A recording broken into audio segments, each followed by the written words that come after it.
and collecting as much information as possible. There's going to be a press conference, but they need information. And as far as how long it takes, another reason why it's not a good sign, if this is a scene with a lot of casualties, let's say, you're going to have a mayor or other elected officials that'll probably want to be there.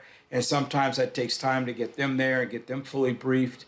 There are a lot of things that happen behind the scenes when you have a scene like this. I agree with Juliet. This is something that it's not going to be simple. This is more complicated.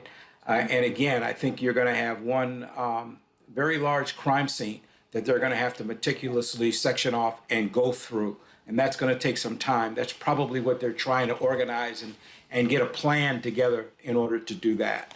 We are watching a breaking news tragedy involving one or more gunmen involved in an active shooter situation in a grocery store in Boulder, Colorado earlier this afternoon. This is on the heels of another mass shooting in Atlanta that we have been covering on this channel that happened mere days ago. A local affiliate caught footage of a shirtless white male being taken away in handcuffs by local police. We do not know who that man is or if he was involved in the shooting or potentially the shooter himself. There are numbers circulating online about those who are dead, but of course, since the local authorities have not yet given their initial press briefing, I'm not going to repeat a number that may or may not be accurate. So take a listen to this eyewitness who was on the scene, who owns a pizzeria practically right next door to this supermarket. We started to watch very briefly from the window and then realized we should probably take cover. So we went into the office and then we found that live stream and then realized it was really dangerous. I called our team. We have an adjacent restaurant upstairs. So I called our team, told them to shelter in place and watch that live stream, which was kind of crazy.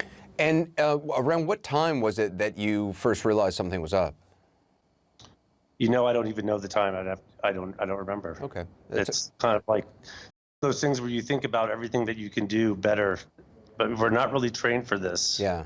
Well, also in a situation like this, time sort of can play tricks with. How close is your pizzeria to the King Soopers? A few hundred feet. And have you ever seen anything like this in this area? No, never. Boulder's a different kind of community. We are a loving hippie community that believes in kindness. So we're pretty pro-gun, anti-gun and gun control, and it's not something we thought would ever happen here. And the King Soopers, it looks like a huge store.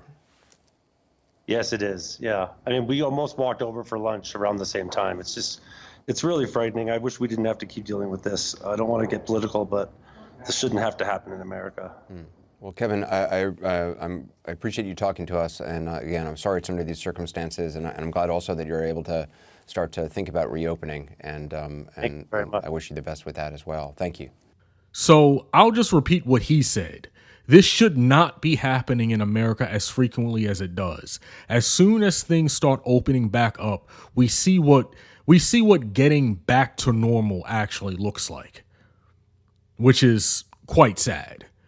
Continue to follow us on the channel for more information as it releases.